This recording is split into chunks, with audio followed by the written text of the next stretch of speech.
All right, all right, all right. Can we have some claps in the chat for DJ Keck? Amazing set. How's it going, guys? Good morning, good evening, good afternoon. Hello, hello, hello. Before I start playing, because all I'm gonna do is level today, right? Is I want to go over a blue post which happened when. Oh, here we go. There's a lot of blue posts. Okay. Realm consolidations are underway, and characters remaining on the following realms are being moved. Yo, everybody's going to Mulgrain, boys. What the fuck, boys? Dude, that's why I got Warfare 60. Holy shit. Shazra. Dude, remember this was like allegedly the biggest server in the world. Like everyone was going on Shazra. Like Shazra. Huge Discord. Big memes. What even happened? Like now it's getting merged, bro. Yeah, all of these servers here, they're basically getting merged into Mulgrain. And then these two here are gonna become Hydraxian Warlords. Alright. Very nice, very nice. But this is not even what I wanted to show you guys. So, there was a blue post that I found really interesting.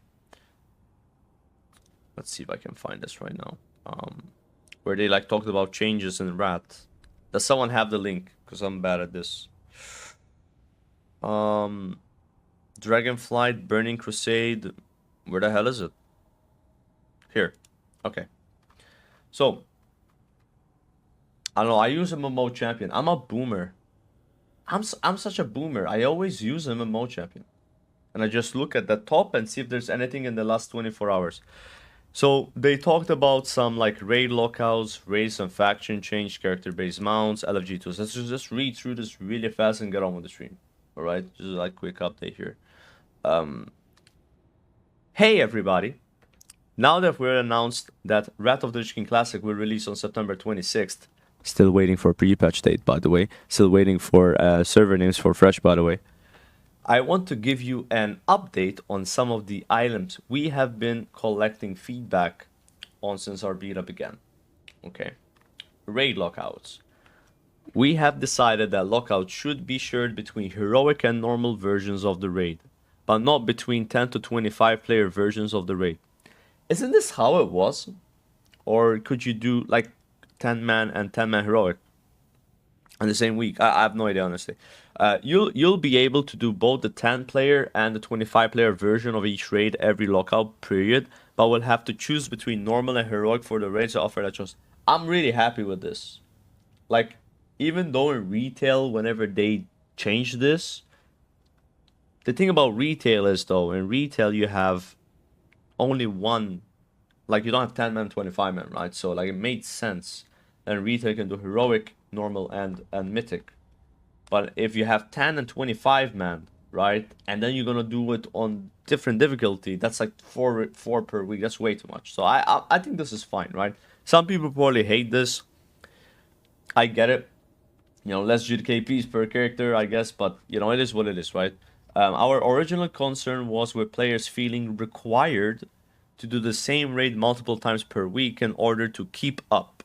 But that came more from the original experience of Trial of the Crusader than from Nextramas. Trial of the Crusader's original release allowed you to run 4 different versions of the same content in a single week, all of which provided better loot than anything that had been previously available, which created enormous pressure to run all 4 versions in order to leapfrog over the Ulduar loot. This is good. This is good. Making the normal and heroic versions of Trial of the Crusader share a lockout does a lot to mitigate that by cutting the number of weekly runs in half. Yeah, I mean if you're doing 40 OCs a week, then Ulduar loot becomes completely irrelevant, right? Really fast. So like this is good. This is good. A good change. Additionally, players have painted out that in many cases they want to be able to run the 25-player version of the raid with their guild while plugging the 10-man version. Ultimately, that positive social aspect of having raids of various sizes available each week is compelling to us and fits our goal of providing a vibrant social ecosystem for friendships to form and develop in. You might, for example, find yourself plugging 10-player raids with a few of the same people from time to time, and end up inviting them to fill an empty slot in your main raid roster later. By contrast, if you would do both normal and heroic in the same week, you'd be incentivized to push your existing group to run them back to back, which isn't the same sort of positive social experience. Do you guys ever read like a really big paragraph and you have no idea what you just read, but you read it out loud? Like, that's what I just felt reading this. I feel like I'm in school and I read a paragraph and I've learned nothing from it and I didn't pay attention. That's just what I did there. I'm not saying this is bad or anything. I just didn't pay attention. This was recently bugged on the Rat Classic beta, and both 10 to 25 player version of Next Rounds appear to share a lockout, but that was unintended and will be fixed before we launch. Yeah. Related to this, we also plan to make any trinkets with both normal and heroic versions, such as Death's Vertex, share a unique equip category. Oh, so you can't have like 10-man and 25-man version at the same time. I think this is fine. Right? Do we like this? Interesting. I mean, I always found it weird that you could use... Okay, look, like... The argument to hate this is like, you want people to go back and do 10-man content if they have a 25-man trinket, right? But do you actually want to do that? Think about it, right? Like, do you want to farm the best trinket twice? You know, like... I don't know. It's like, imagine having to get 2 DSTs. That sucks, you know, like... I think this is fine. Personally, maybe I'm a minority on this. I don't think this is an issue. Alright? While it was originally possible to do this, it was never intended and motivated us to create the unique equipped categories back then. Prior to creating unique categories, we could only prevent characters from wearing 2 copies of the exact same item. So they didn't have the technology back then to make an item unique unless it was the same item that's unique with. So like basically, look at the Dalaran rings, right? The Dalaran rings are not unique Dalaran ring. They're unique that specific ring. Like, you guys ever played, you know, Warlords of Draenor? You had the legendary ring, right? You couldn't have 2 legendary rings because it was unique equipped legendary ring, right? So now they have the technology to unique equip a group of items. If you have one of those group of items, you can't equip another one of those group of items. That's literally the code, right? So they figured out the tech, and that's why they're doing this. Next thing. Race and faction change, boys. Yo. While it won't be ready for our launch in September, we have changed our minds on this. And we are working on adding the race and faction change as a paid service to in a future patch. Okay, so we're gonna have race and faction change. Dude, I'm honestly fine with this, bro. Like, I don't see like big issues with this. We're moving on. We're not like in the classic era, like classic anymore. You know, if you want to change server or like change your race, change your faction, who gives a fuck? You know, Hello, right? Yoga. Like, have you put up there's your nothing soundproofing in the new apartment to maintain here. There's no Yoga. integrity. You know, the integrity is gone as soon as they added 58 boost to the game. So I don't give a fuck about this. It's all good for me. Yo, Ariana, thank you so much for the 9 months sub. Thank you. Let's continue. Originally, we planned... Hey. Yeah, I was... Sorry. Originally, we planned not to offer race and faction change at all because it felt like it removed some of that fantasy feeling of having dramatically different physical attributes that affect your gameplay. We were also a little worried about players chasing the flavor of the month in terms of racial abilities. Yeah, they're so worried about making more money. You know what I mean? Like, we're so worried that people are gonna, you know, race change to like, and do more DPS and pay us 25 euros, man. This is bad, you know, like, we don't want this, man. This is really bad, you know. We're convinced by the argument that being able to play with your friends is more important. Dude, we don't have any friends. Who has friends in WoW? Like, what is this fake news? Like, do you guys have, like, some friend you hang out with? You know, like that you play WoW. Come on, bro. Right? The only friend is the guy that gives me gold at the end of the GKP. Alright? And that you should be able to bring your accomplishments with you when you do. Dude, I'm reading so bad. I'm sorry. Do I look like really? No, I'm fine when I'm sending. Well, when I go in front, Yeah. I get shiny. You see? But this is really I good. think it's because you're dirty. I just took a shower. نخي ديك بين سنينك man. Alright. Oh. Alright. فلوس في الكاميرا في التواليت تاعي. Alright. This turns out to be the same trade-off provided by transferring between realms, which is already available as a paid service. So it makes sense to make the same decision. Sorry, someone moved the chair. Between realms, same decision with respect to race and faction change. Okay. In short, this fits our aim to nurture and protect social experiences, so we'll work on it for an upcoming patch. So they didn't say when this is gonna happen. I mean, my guess is gonna be like the first, like with Ulduar, you know, probably. Anyway, let's read the last three here. Character-based mounts and achievements. Oh, this is interesting. I didn't read this one. As before, we plan to have mounts and achievements be per character rather than on the account.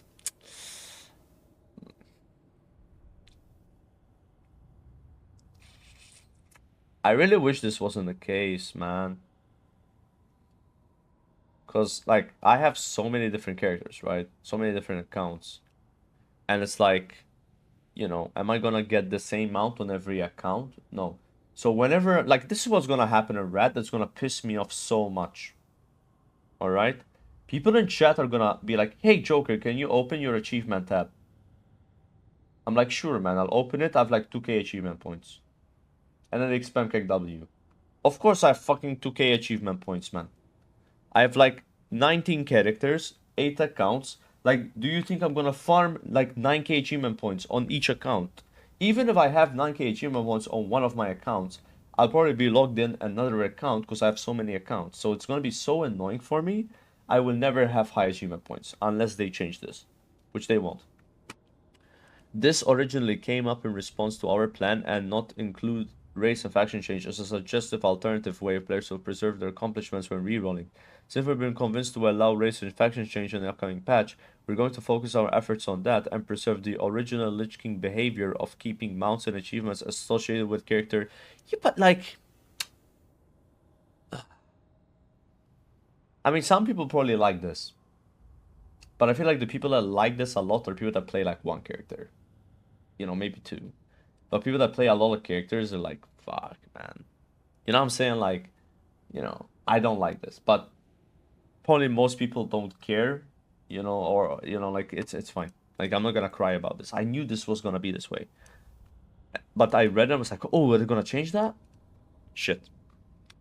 Yeah. Alright, LFG tools. We continue to iterate on the bulletin board style, looking for group tool, and we do not have plans to add the random dungeon finder. For players, this has probably been the hottest topic of discussion since our announcement, and we welcome all the continuing feedback. Yeah, they welcome it so much. Please give us more feedback, guys. I love getting paid 12 bucks an hour to read your shitty forum comments. Alright, please enlighten us. Continue feedback on how to improve the tool and make it better. I know this will be disappointing news for some, but we want to settle this topic before launch so everyone knows what to expect and can plan accordingly. So basically no LFG. You know, you have the in-game thingamajig, but there is no LFG. We remain hopeful that our recent anti-boosting changes, especially on fresh start runs, will invigorate the lower level dungeons around launch. We also expect the LFG tool to help facilitate long-term friendship formation for players who are looking for it. Yeah, but listen, bro.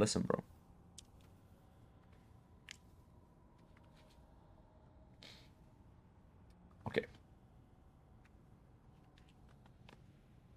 let me explain something here, right? So I'm just gonna break this down a bit and move on. I'm not gonna go into like a 10-minute rant here.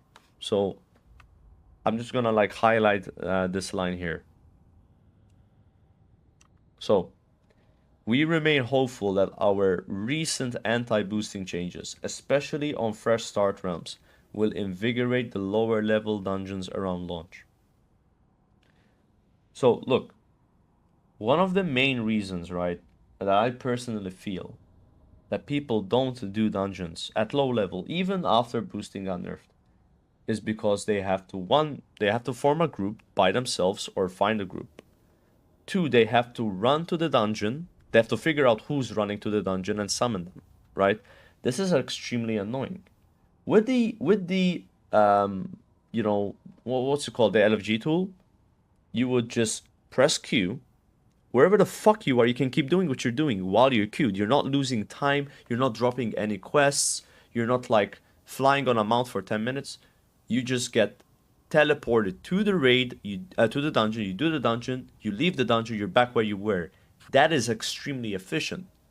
The reason why people don't fuck with low-level dungeons is because, like, say I am questing, then I have to find a group. I find a group, right? And they're like, oh, I got a summon. So then I have to stop questing. I get 0 XP per hour when I do that. I have to go all the way to the dungeon, 0 XP per hour, and then start summoning people, 0 XP per hour, and then I start, right? So I feel like dungeons are just not as rewarding as they are because of these reasons. And that's all I'm saying. This is just what I want to add, right? Like, you have to keep this in mind. Like, it's not like people are gonna be like spamming, looking for more Wailing Caverns. Let's go Wailing Caverns, bro. Who gives a fuck about Wailing Caverns, man?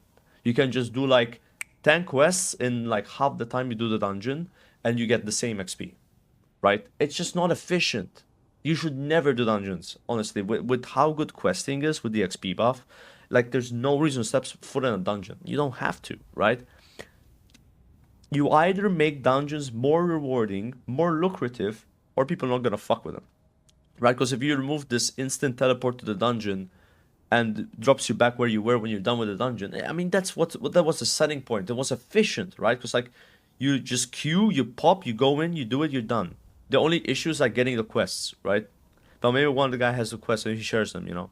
I don't know. That's all I want to say, right? Because like, it's like Blizzard's idea that like, because I can tell you right now, I've leveled on Gehennas on my rogue, right? There was barely any dungeons happening from 1 to 60. There was like a lot of ZF maybe, you know, like it wasn't like crazy good. There wasn't like, there was like 10 marathon groups, right? This is not true. Because people don't want a social experience, or they don't want to be fucked with like dropping, like, don't you agree it's annoying to like stop what you're doing for like 20 minutes just to do a dungeon? Like, just to go to it or like get the quest. It's kind of frustrating. It like, for me, it like, it ruins the tempo, the momentum I have, because I have momentum, and then a dungeon ruins the momentum completely for a large amount of experience in the end that actually doesn't make up for how much it's not efficient. It's worse XP per hour most of the time. Anyways, whatever, quick rant. You can't disagree with me. What I said is 100% true, probably, but from my personal experiences, I just feel like they're not as rewarding because of all these like things you have to do associated with them, and because questing just feels so good right now. Anyway, moving on. Last thing, 2v2 arena achievements and titles. PvP. Just kidding. All right, we're going to award achievements and titles for the 2v2 arena bracket, just like we did in Burning Crusade Classic. I think that's fair. I don't see why you wouldn't have rewards for 2v2. It is still competitive. It's still skill based. Is it easier than 3s or 5s? Maybe. That's an opinion, right? Why would you remove the rewards? So this is good. They're not doing it. Very nice. All right. I'm gonna get rank 1 in Rat. At least Gladiator, like on couple characters, you know. This way I can get in 2s. So it's all good. So originally, Wrath of the Lich King dropped achievements and titles for 2v2 arena bracket, and due to popular demand, we're going to preserve them in Wrath Classic. When we originally stopped awarding titles and achievements for 2s, it was because 2s was difficult to balance. Nowadays, rather than try to make all classes equally capable in all brackets, we want to preserve the existing class balance and celebrate the unique playstyle. Unique playstyle. Revenge, revenge, revenge warrior, bro.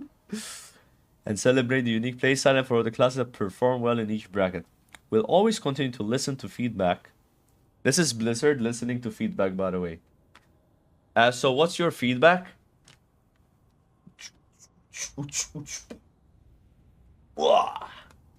Sorry? Oh, yeah. Yeah, we'll do that for sure. That's the Blizzard. All right, that was funny. That was funny. Come on. Thanks as always for your interest and support. Did I do a good job reading this? I'm sorry, I just wanted to go over this fast, but let summarize. I think this is great change. This is probably one of the best changes here. I also like this, but I wouldn't be like sad if they didn't do it. I'm sad about this, but most people don't care. Basically, this is basically you don't have account-wide achievements. So if I get an achievement on my warrior and then I get a different achievement on my priest, I will not gain 20 achievement points. I'll get 10 and 10, right? So I have to get the achievement on every character. On that character, if I want to stack achievement points. It kind of sucks in with the mounts. It sucks, but it's fine. Whatever. I'm not going to cry about it. LFG not making it in the game. I think Blizzard doesn't understand that, like, you know, it makes... Like, the LFG tool makes dungeons more rewarding because it speeds up the process of, like, you know, like, not getting teleported to and stuff, but, like, the long queues anyway. Whatever, you know, like... To be honest with you, man, as a streamer, I should hate LFG. Dungeon Finder, right? You know why? Because I can do this and get a full group and join a raid. And join a dungeon. Maybe I'll struggle to find a tank, that's it. If there was a Dungeon Finder, no one would join my group. Why would you join my group when you can just queue and find a group instantly, right? The reason why people join streamers goes because they fill fast. So, like, it's actually good for me there's no Dungeon Finder. But for most people, it sucks. And then Twos is going to give rank 1 title, gladiator, blah, blah, achievements. That's fine. I think that's a good change. But yeah, overall, for me, 3 good things. 2 kind of meh things, but it's fine. I'm not going to cry. This is overall good. I got this seat.